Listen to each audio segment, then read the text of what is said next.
Assalamualaikum warahmatullahi wabarakatuh.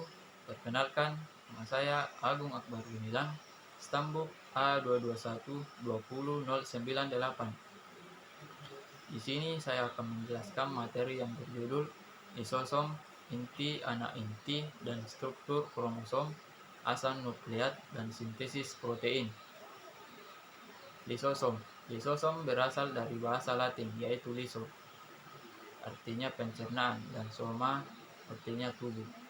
Jadi lisosom merupakan kantong yang berbentuk agak bulat dikelilingi membran tunggal yang digunakan sel untuk mencerna makromolekul. Dan lisosom ditemukan pada tahun 1995 oleh Christian de Duve dan ditemukan pada semua sel eukariotik. Lisosom pada sel hewan umumnya ditemukan pada sel yang berperan dalam proses sekresi, misalnya pada sel pankreas, leukosit, sel hati, dan sel ginjal. Sel-sel ini mengandung banyak sekali lisosom. Sejumlah lisosom yang berukuran besar dalam sel dapat berfungsi sebagai makrofag, terdapat dalam sitoplasma dan tersebar secara merata. Struktur lisosom. Lisosom umumnya berdiameter 1,5 nm, walaupun kadang-kadang ditemukan lisosom berdiameter 0,5 nm. Lisosom berisi enzim-enzim hidrolitik seperti protease, lipase, nuklease, dan fosfatase. Organel ini bermembran bulat dengan diameter yang begitu kecil, hanya 0,2 sampai 0,4 mm, sehingga sukar dilihat dalam mikroskop. Mengandung sejumlah besar enzim hidrolase asam yang aktivitas enzimnya aktif pada keadaan pH kurang lebih 5. Secara umum, lisosom terdiri dari dua komponen utama, yaitu membran lisosom dan enzim hidrolitik. Enzim hidrolitik terdiri sendiri ada berbagai macam jenisnya, tergantung substrat apa yang dicerna. Enzim-enzim tersebut disintesis di retikulum endoplasma kasar, kemudian dibawa oleh vesikel terselubung ke badan Golgi untuk dikemas dan dikirim ke lisosom melalui vesikel transport. Sedangkan membran lisosom berperan melindungi lisosom dari kebocoran, supaya enzim-enzim hidrolitik di dalamnya tidak keluar dan melahap seluruh isi sel, sehingga sel menjadi mati atau habis.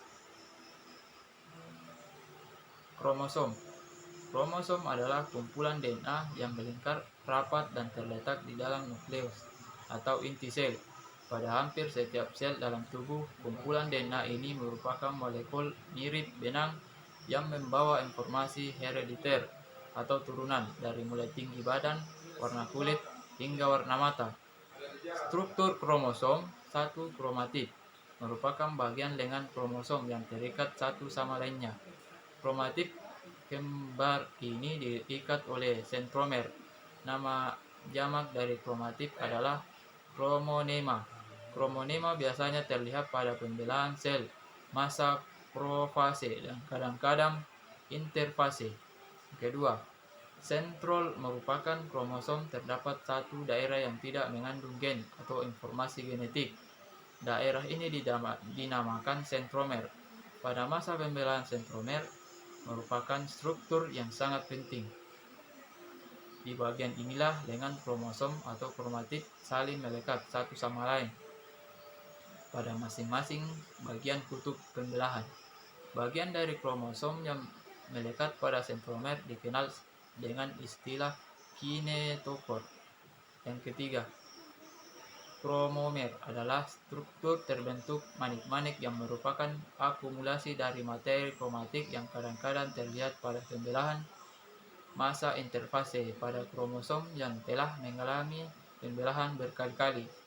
Biasanya kromomer ini sangat jelas terlihat. 4. Telomer adalah bagian berisi DNA pada kromosom.